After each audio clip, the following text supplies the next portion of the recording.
साथियों, बालमुकुंद धुरिया। आज गोरखपुर के सहजनवा में कपूरी ठाकुर सामाजिक न्याय रैली थी। माननीय रामभुवन शर्मा जी न्यायी महासभा की तरफ से ये बड़ा कार्यक्रम था, जिसमें मुख्य अतिथि उत्तर प्रदेश के पूर्व मुख्यमंत्री माननीय श्री अखिलेश यादव जी थे।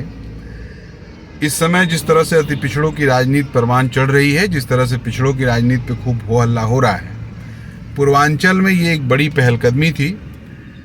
हालांकि अखिलेश यादव जी समय की नज़ाकत को देखते हुए उस तरह से अति पिछड़े समाज को एड्रेस नहीं कर पाए, लेकिन फिर भी उन्होंने जो कहा आप देखेंगे तो अच्छा लगेगा। सुनिए जरा। कई साथियों की आपने बात सुनी होगी। मैं देख रहा हूं कि इस महाविद्यालय में जो आप हम सब लोग बैठे हुए हैं,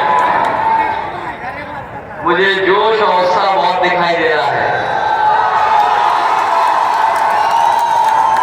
मैं सबसे पहले आदरणीय रामभुवन शर्मा जी जो इस कार्यक्रम के आयोजक हैं, न्यायिक समाज के प्रदेश अध्यक्ष, उनका बहुत बहुत धन्यवाद और आभार प्रकट करना चाहता हूं। मंच पर उपस्थित आजाद गांधी जी, समाजवादी पार्टी के नेता स्वामी प्रसाद मौर्य जी, पूर्व में कैबिनेट मंत्री और जिनके बुलाने पर हम सब लोग आए हैं, रामचंद्र राजभर जी, मिठू राजभर जी, मुजीबर रहमान सरमानी जी, विनोद सविता जी, सुरेश चौरैया जी, लक्ष्मीकांत कुर्फ पप्पू निसार, आगे बहुत वरिष्ठ नेता राम प्रसाद चौधरी जी, दूधनाथ मौर्य जी, दीप नारायण विश्वकर्मा जी, रामफेर राजभर, गणेश प्रजापति, अनारकली मौर्य जी, संजय विद्यार्थी जी से लेकर के बड़ी संख्या में नेता हैं। हमारे राम आसिफ विश्वकर्मा जी हैं, विधायक, पूर्व विधायक और दूर दूर से चल करके यहाँ पर संगठन के पदाधिकारी हैं। और इस कार्यक्रम में उपस्थित हमारे सभी आदरणीय बुजुर्ग, माताएं, बहनें, बड़ी संख्या में नौजवान साथी और पत्रकार बंधुओं, मैं सबसे पहले जननायक कपूरी ठाकुर सामाजिक न्याय महारैली में उपस्थित सभी साथियों का मैं बहुत बहुत धन्यवाद और आभार प्रकट करना चाहता हूं। मैं जहां सामने बैनर में देख रहा हूं, हमारे न्यायिक समाज के लोगों ने लिखा है, नारे लगाए उसमें, जो एक बैनर में देख रहा हूं कि गर्व से कहो हम नाई हैं। मैं अपने समाजवादी साथियों से कहूंगा, ये तो हमारे नाई समाज के लोग नारा लगा रहे हैं कि गर्व से कहो हम नाई हैं। हमारे समाजवादी साथी इनको जोड़ते हुए कहेंगे कि गर्व है कि हमारे ये भाई हैं।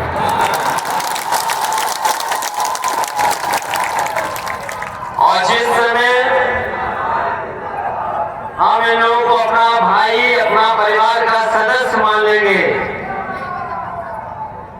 और इनके साथ साथ पूरे बहुजन समाज को अपना भाई मान लेंगे, उसी दिन आप देखोगे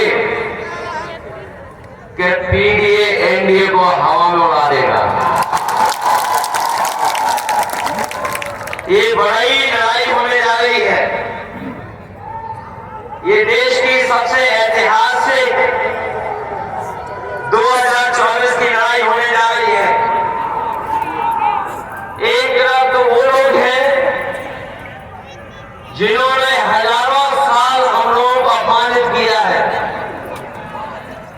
हजार साल से अपमानित कर रहे हैं, और दूसरी तरफ वो लोग रहेंगे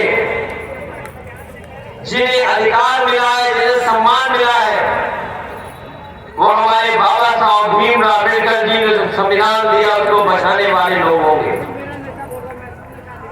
एक तरफ तो वो लोग जो संविधान बचाना चाहेंगे और दूसरी तरफ वो लोग जो संविधान को खत्म करना चाहते हैं। अभी मैं अपने साथियों का भाषण सुन रहा था, उन्होंने बहुत पुरानी बातें याद दिलाई, वो बातें याद दिलाई जो हमारे और आपके दिल को दुख पहुंचाती हैं। वो बातें याद दिलाई जो हमें हिम्मत देती है कि हमें संघर्ष करना है। कार्यक्रम में बात जो बात अगर कभी कर्पूरी ठाकुर जी के लिए कही गई हो, जो मुख्यमंत्री रहे हो, उनके बारे में नारे लगाए गए हो, उत्तर प्रदेश के मुख्यमंत्री रहे उनके नारे लगाए गए हो, या हमने और आपने अपनी आंखों से समय समय पर देखा है ये जो कुर्सी पे बैठे लोग किस तरीके से और किस चतुराई से हमें आपको अपमानित करते हैं। वैसे तो हमारे साथी जहां ये कार्यक्रम हो रहा है,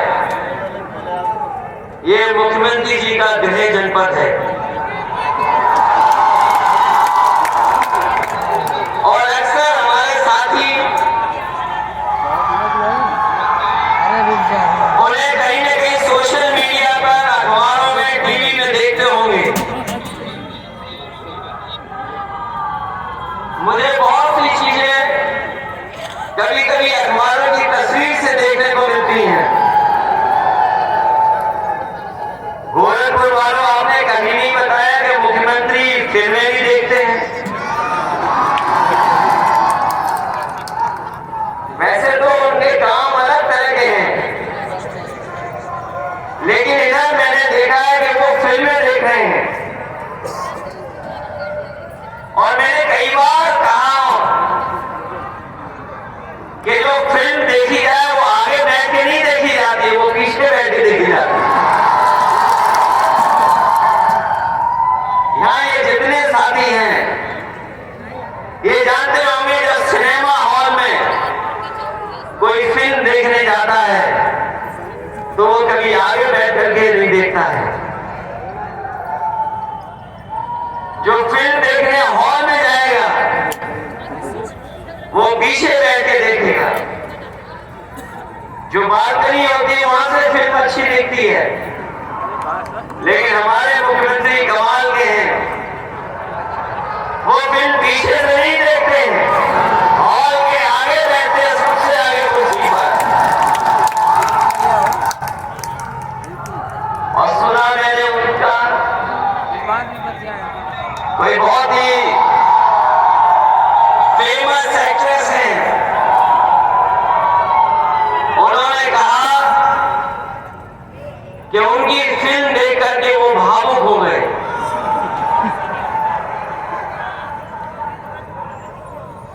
और जो सोशल मीडिया पर तस्वीर चल रही थी वो ऐसा लग रहा था कि वाकई वो फिल्म देख करके भावुक हो गए होंगे। लेकिन उस फिल्म के बारे में मैंने जब जानकारी की तो कई सिनेमा हॉल में कोई टिकट लेने नहीं आया, सोचिए आप। और अगर वो हमारा आपका दुख समझ ले मुख्यमंत्री जी, तो शायद रेगिस्तान में बाढ़ आ जाएगी, इतनी आंसू बहा देंगे।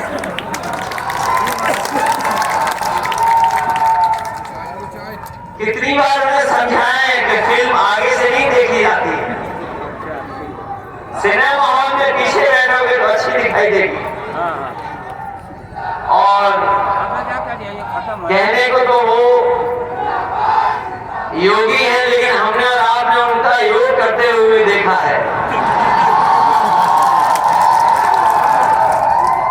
जब योग का समय आया, पूरी भारतीय जनता पार्टी योग कर रही थी, पूरे के पूरे भारतीय जनता पार्टी के लोग योग में और योग कार्यक्रम में शामिल हो रहे थे। और हमारे मुख्यमंत्री जी को योग करते हुए देखा था आपने। जो योग वो कर रहे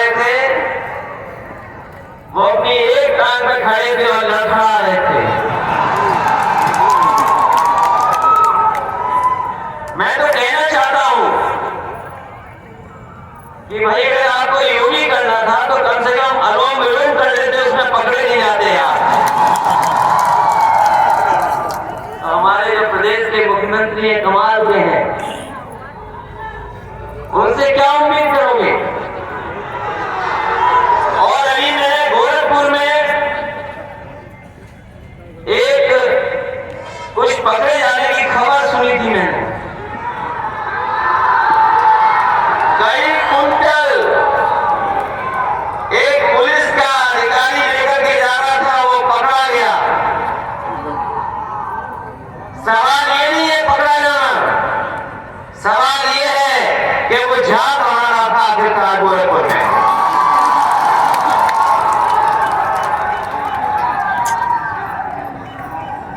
पकड़ा जाना कोई खबर नहीं है, खबर तब बनती जब ये पता लगता कि वो कुंटलों वो झाड़ रहा था।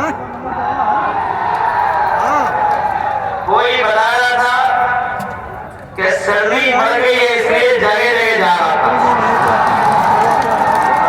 सोचिए आप, वो हमें और आपको पिछड़ा मानते, आधा घंटा बाद तक बात होगी। हमें आपको गिनना नहीं चाहते, हमें आपको अधिकार नहीं देना चाहते। मैं आपसे कहना चाहता हूँ आधा घंटा बात करिए तब बात होगी कि जो सत्ता में बैठे लोग हैं वो पिछड़े हैं, बाद में बात होगी। क्योंकि उनकी सोच ये नहीं है कि दबे कुचले अपमानित सदियों से न जाने कितनी चीजों की अभाव में जी रहे हैं, उन्हें बराबरी पे कैसे लाया जाए। उनके सोच में दिमाग में ये बात नहीं है, और ये बात बहुत अच्छी निकल करके आ रही है कि इधर चाहे कोई वर्ग हो, इधर सब अपने आप को गिरवाना चाहते हैं। और शुरुआत हुई बिहार से, जहां से सर्वे हुआ, और सर्वे के आंकड़े चौंकाने वाले निकले, और चौंकाने वाले इतने थे कि कभी जो समाजवादी ने नारे लगाए थे उससे ज्यादा गिनती निकली है। जो शुरुआत हुई है बिहार से, सर्वे होकर के जातियों की जनगणना, हम आपको भरोसा दिलाते हैं समाजवादियों को जब मौका मिलेगा तो हम इसकी जाति जनगणना कराने का काम करेंगे। और हम तो आपको कहते हैं, हम अपने नाई समाज के लोगों से कहना चाहते हैं, हम अपने पिछड़े भाइयों से कहना चाहते हैं, हम अपने बहुजन समाज के लोगों से कहना चाहते हैं, हमारा और आपका सम्मान तभी होगा, तभी गैरबराबरी खत्म होगी जब हमारी आपकी गिनती हो जाए, हर जाति की गिनती हो और आबादी के हिसाब से हर वक्त सम्मान मिल जाए। ये जब से लड़ाई शुरू हुई है तब से बड़े बड़े दल भी इस पक्ष में बोलने लगे हैं। जिस पार्टी ने कभी जाति गणना नहीं कराई वो पार्टी भी पक्ष में आ गई। और आपको आजादी के समय पर और आजादी के पूर्व में याद होगा जाति गणना होती थी, लेकिन एक पार्टी की सरकार बनी, उन्होंने जाति गणना रोक दी। आने वाला समय 24 का, 24 में एक ही फैसला लीजिए कि समाजवादियों की मदद करिए, क्योंकि समाजवादियों की ताकत बढ़ेगी तो दिल्ली से जाति गणना कराने का काम हम लोग मिलकर के करेंगे। क्योंकि जब तक जाति गणना नहीं होगी तब तक हमें और आपको हाथों सम्मान नहीं मिल पाएगा। ये बड़ी लड़ाई है और इस बड़ी लड़ाई के लिए हमें तैयार रहना पड़ेगा आज ही। जहां तक और सवाल है, ये जो महंगाई का सवाल है, बेरोजगारी का सवाल है, आज बताओ बेरोजगारी कहां पहुंच गई। हमारे मुख्यमंत्री जी कहते हैं कि 100 में 4 रोजगार है। बताओ कैसे बात मानोगे उनकी कि 100 में 4 रोजगार है। गोरखपुर वालों बताओ, संत कबीर नगर वाले बताओ, या आसपास के लोग हैं बताओ 100 में 4 रोजगार है क्या। ये सरकार कहती है कि 4 रोजगार है 100 में। और एक बार तो मुख्यमंत्री जी कहने लगे कि सपा की सरकार थी तो 46 में 56 भर्ती हो जाते थे। पता नहीं कौन सा गणित उन्हें याद आ गया कि कह रहे 46 में 56 भर्ती हो जाते थे। मैंने सदन में मांगा उसके कि अगर 46 में 56 हुए तो वो सूची जारी करिए, लेकिन आज भी सूची जारी नहीं कर पाए हैं। सूची है ही नहीं तो जारी क्या होगी? इसलिए समय समय पे ये गुमराह करते हैं। लेकिन हम अपने नाई समाज के लोगों से कहना चाहते हैं, समाजवादियों पर भरोसा करिए, हम लोगों पर भरोसा करो और कभी भी आपके साथ भेदभाव नहीं होने देंगे हम लोग। अगर आपका हाथ होगा तो हाथ दिलाने का काम हम लोग आपके साथ खड़े होकर के करने का करेंगे। जहां तक कानून व्यवस्था का सवाल है, ये मुख्यमंत्री जी के हर दिन कहते जीरो टॉलरेंस। ये जीरो टॉलरेंस क्या है? ये बीजेपी के लोग कहते हैं कि हमारा जो कानून व्यवस्था में जीरो टॉलरेंस है। बताओ बाला में क्या घटना हुई है? एक महिला के साथ जो घटना हुई, इतनी दर्दनाक घटना है कि कोई कह नहीं सकता। उसके साथ जो हुआ और उसके बाद टुकड़ों टुकड़ों में कर दिया गया उसका शरीर, ये है भारतीय जनता पार्टी का जीरो टॉलरेंस। हमारे साथी अभी बता रहे थे भदोई की घटना कि आपके समाज की बेटी के साथ क्या घटना हुई। ये घटना होना इनका जीरो टॉलरेंस है। अभी कानपुर में घटना हुई, देवरिया में जो घटना हुई, इस गोरखपुर में घटना हुई। कोई महीना नहीं जाता जब किसी बेटी या महिला के साथ घटना गोरखपुर में न हो जाती हो। और जब जब मुख्यमंत्री आए हैं और अगर मुख्यमंत्री वापस गए हैं तो किसी न किसी की हत्या हो गई है। आप अखबार उठा करके देख लो। ये है जीरो टॉलरेंस। और मुझे याद आ गई वो घटना जहां एक बीजेपी के नेता ने गरीब परिवार से जमीन खरीदी, 6 करोड़ का चेक दे दिया। उस सीधे सारे इंसान को नहीं पता था कि 6 करोड़ का कब जमा करना है। बीजेपी के नेता दोबारा गया रजिस्ट्री कराने के बाद, उसने कहा कि चेक में थोड़ी कमी छूट गई है, मुझे चेक वापस दे दो। वो सीधा सारा आदमी गरीब गांव का रहने वाला भोला वाला, उसने बीजेपी के नेता को वो 6 करोड़ का चेक वापस कर दिया। उस बीजेपी के नेता ने चतुराई से उस चेक को फाड़ दिया और उसको कहा कि जाओ घर में, तुम्हारा हम चेक दे देंगे। कई दिनों इंतजार करने के बाद, कई बार बीजेपी के नेता के घर जाने के बाद उसको चेक वापस नहीं मिला। मजबूरी में उसने आत्महत्या कर ली। आज भी कानपुर में 2 बेटियों की न्याय मांग रही, अभी भी न्याय नहीं मिला। वो बीजेपी का नेता अभी भी खुलेआम घूम रहा, उसके खिलाफ कोई कार्रवाई नहीं। वैसे तो इनका बुलडोजर तैयार रहता है, कहीं भी चल देता है। बुलडोजर तैयार रहता है कि चल देता है कहीं भी। लेकिन अगर बीजेपी का नेता अगर कोई अपराध करेगा, घटना करेगा, तो इनके बुलडोजर की चाबी खो जाती है, ड्राइवर भाग जाता है। और ये बुलडोजर चला रहे हैं, ये गरीबों पे चला रहे हैं, मुसलमान भाइयों पे चला रहे हैं। और यहां पर तो बुलडोजर चला, हमारे पत्रकार साथी जानते होंगे, मुख्यमंत्री जी ने अपनी जगह पर बुलडोजर चलाया, उसकी वाहवाही ली और जो नुकसान हुआ उसमें करोड़ों रुपए वसूल दिए उन्होंने। आप पता करिए, यहां पर जो अपनी दुकानें उन्होंने गिराई, जिस पर बुलडोजर चला, कुछ लीगल था, कुछ इलीगल था। ये पहले मुख्यमंत्री हैं जिन्होंने बुलडोजर चला करके करोड़ों रुपया सरकार के खजाने से लेने का काम किया है। अगर मुख्यमंत्री खुद अपनी जमीन पर बुलडोजर चला करके सरकारी पैसा दे सकते हैं, तो इनको तमाम वो लोग जिनके घर तोड़े हैं, जिन पर बुलडोजर चले हैं, उन्हें भी वही पैसा दो जो मुख्यमंत्री ने खुद अपने लिए पैसा सरकारी खजाने से निकाला है।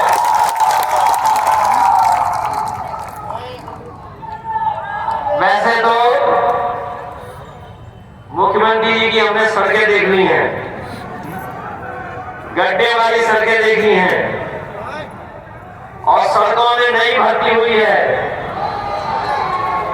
नई ट्रैफिक पुलिस आई है। कोई दिन में कम दिखाई देती, रात में तो सड़क में वही मैनेजमेंट कर रही है। और वो सबसे प्रिय जानवर भी बीजेपी का है। ये बीजेपी का प्रिय जानवर जो सड़कों से लेकर के खेतों में घूम रहा है। जब मैं पिछली बार गोरखपुर आया था, देवरिया तक गया था, मुझे हर किलोमीटर पे दिखाई दिया था।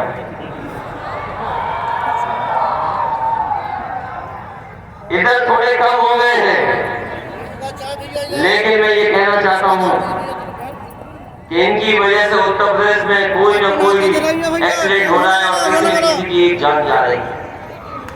कोई दिन नहीं बचा है जिस दिन उत्तर प्रदेश से ये सुनने को न मिल रहा हो कि सांड के टकराने से या सांड की वजह से किसी की जान न जा रही हो। सोचो, ये कहते हैं $1 ट्रिलियन इकोनॉमी बनाएंगे। इन्होंने मंत्री अमेरिका भेजे, इंग्लैंड भेजे, जगह कलकत्ता भेजे। मैंने सदन में पूछा उनसे कि दुनिया के इतने देश घूम करके आए हो, अगर कहीं किसी देश में सड़क पर जानवर घूम रहे हो तो बता दो हमें। कहीं जानवर नहीं घूम रहे। जो $1 ट्रिलियन की इकोनॉमी की बनाना चाहते हैं, वो बताओ सड़कों से सांड नहीं हटा पा रहे। सांड तो दूर, वो डेंगू वाला मच्छर आ गया, वो भी नहीं पकड़ में आ रहा है इनके। बताओ कहां पर मारे डेंगू वाला मच्छर। न जाने कितने लोगों की जान चली गई। और अगर अस्पताल जाने के लिए जो हम लोगों ने एम्बुलेंस दी थी, वो भी व्यवस्था खत्म कर दी। क्योंकि एम्बुलेंस इसलिए दी थी कि जो ही हमारा जो गांव में रहता है उसकी मदद के लिए ये एम्बुलेंस अस्पताल पहुंचा देगी। और अपनी माताओं बहनों के लिए, गर्भवती माताओं के लिए विशेष एम्बुलेंस चल रही थी, लेकिन उस एम्बुलेंस को भी बर्बाद कर दिया। ये 100 नंबर वाली पुलिस 112 कर दी। और मैं कितनी बार कहूंगा कि हमारी पुलिस को भी लग गया कि जब 100 से 112 हो गया तो हमारा भी रेट बढ़ गया। सोचिए, ये हालत है। जो अच्छी चीजें वो खराब कर दी। जो एक्सप्रेस वे में उंगली उठाते थे हमारे कि हमारा एक्सप्रेस वे खराब है, कि इसमें भ्रष्टाचार हुआ है, बेईमानी हुई है।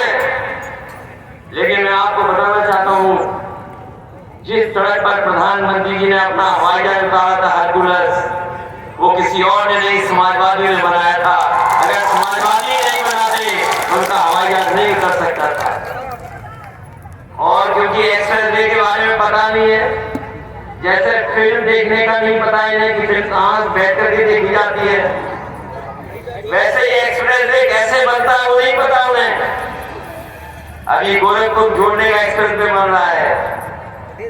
सुनने में आ रहा है कि उत्तर प्रदेश का सबसे महंगा एक्सप्रेस वे बनने जा रहा है। और पता नहीं कब बनेगा, इसका भी पता नहीं। पूर्वांचल से जोड़ रहे हैं ये लोग, 90 किलोमीटर है। सोचिए, कभी घर जाकर के हिसाब लगाना कि 90 किलोमीटर की सड़क ये 6000 करोड़ में बना रहे हैं। जो सड़क कम पैसों में बननी थी, वो सड़क सोचिए आप, हिसाब किताब लगाना। कोई गणित का नौजवान होगा बताना कि 90 किलोमीटर सड़क 6000 करोड़ में बन रही है, तो बताओ 1 किलोमीटर कितने करोड़ की बन रही होगी। सोचिए, 6000 करोड़ की 90 किलोमीटर की सड़क। ये भ्रष्टाचार नहीं है, ये गोरख धंधा है कि 90 किलोमीटर की सड़क आप 6000 करोड़ में बना रहे हो। ये गोरख धंधा है। स्टेडियम कब बनेगा पता नहीं, कब बनेगा। समाजवादियों ने बनाया, उसमें अभी इंडिया जीता था, याद होगा आपको। और ऐसा बेहतरीन स्टेडियम बनाए जिसकी आप कल्पना नहीं कर सकते हो।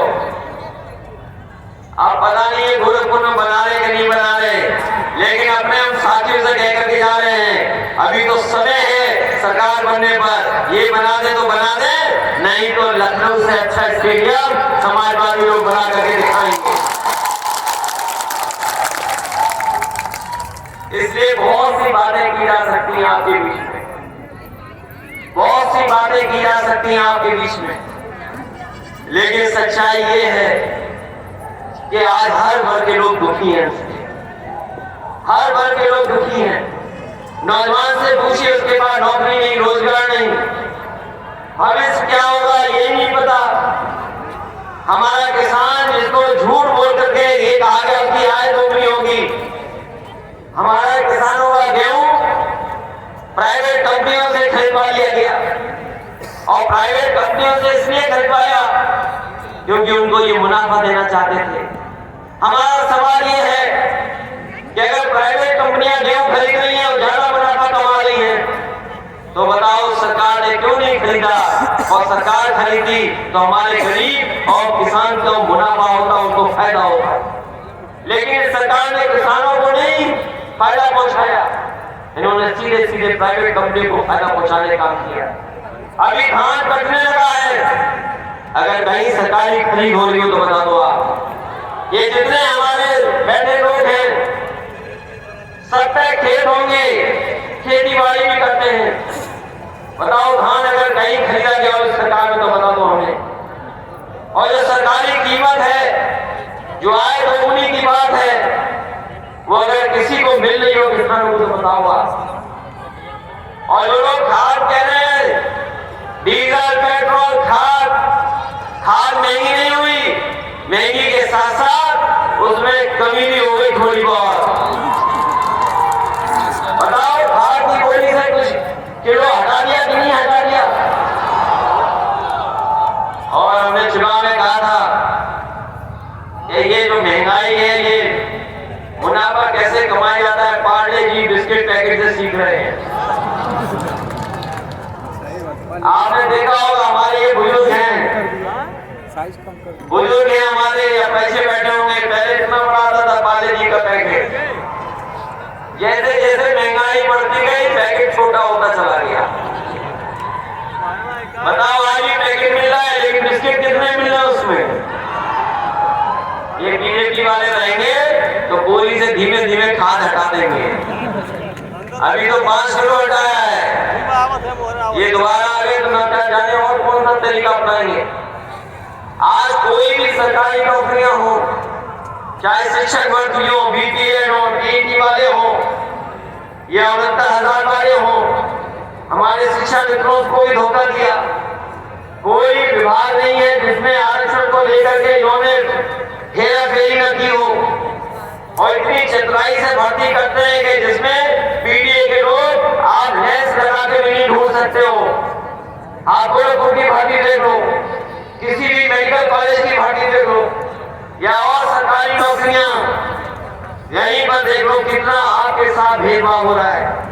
कई संस्थाओं में तो आपको लेंस लगाना पड़ेगा, तब भी नहीं मिलेंगे आपको अपने लोग, पीडीए के लोग। इसलिए आपको सावधान करने भी आए हैं। मैं इस जननायक कर्पूरी ठाकुर सामाजिक न्याय महारैली के लिए मैं सभी साथियों को बधाई देता हूँ, विशेषकर अपनी माताओं बहनों का धन्यवाद देता हूँ कि बड़ी संख्या में हमें बैठी दिखाई दे रही है।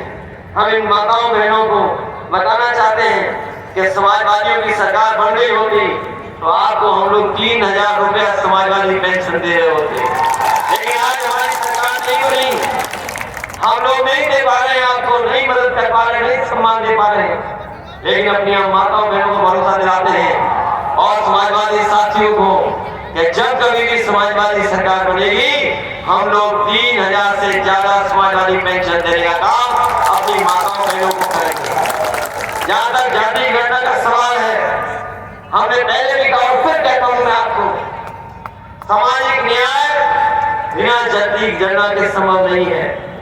जो मंडल कमीशन की लड़ाई हुई, जो बाबा साहब भीमराव अम्बेडकर जी ने जो अधिकार और सम्मान हमें दिया है, अगर उन अधिकारों को सम्मानों को किसी ने आगे बढ़ाया तो वो मंडल कमीशन के माध्यम से बढ़ा, और उसको बढ़ाने का अगर किसी ने काम किया तो केवल समाजवादी लोग थे, समाजवादी नेता लोग थे।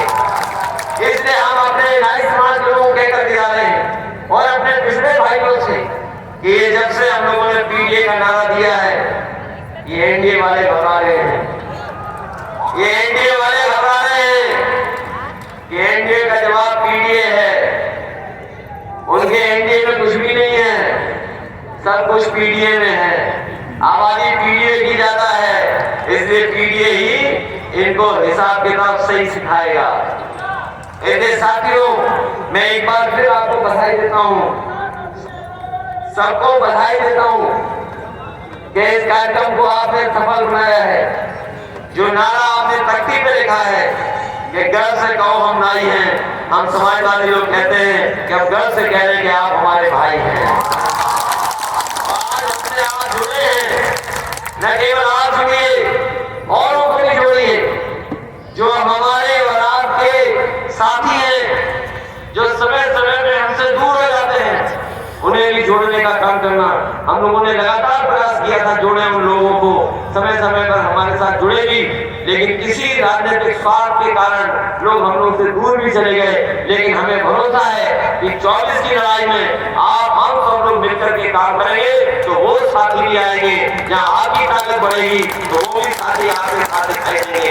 इन्हीं शब्दों के साथ जननायक कर्पूरी ठाकुर सामाजिक न्याय महारैली के लिए माननीय हमारे रामभुवन शर्मा जी, रामचंद्र राजभर जी और जितने भी समाजवादी साथियों ने सहयोग और मदद की है, रामप्रसाद चौधरी जी से लेकर के और साथियों का मैं बहुत बहुत धन्यवाद और आभार प्रकट करता हूँ। इस उम्मीद इस भरोसे के साथ कि ये समाज जहाँ जुड़ा है वहीं और लोगों को हम लोग जोड़ने का काम करेंगे, जिससे हम लोग आने वाले समय में आपको सम्मान दे सके, आपको हक दिला सके।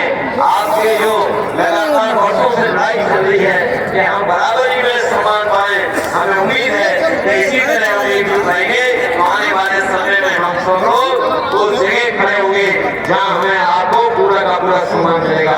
इन्हीं शब्दों के साथ हम एक बार फिर बधाई देते हैं और हम ये भी भरोसा दिलाते हैं कि जब कभी हमें समय मिलेगा तो नाई समाज के लोगों को हमेशा सम्मान देने का काम करेंगे। और अगर आपके नेता को भी सम्मान देने का मौका मिला तो उन्हें भी सम्मान देने का काम समाजवादी लोग करेंगे।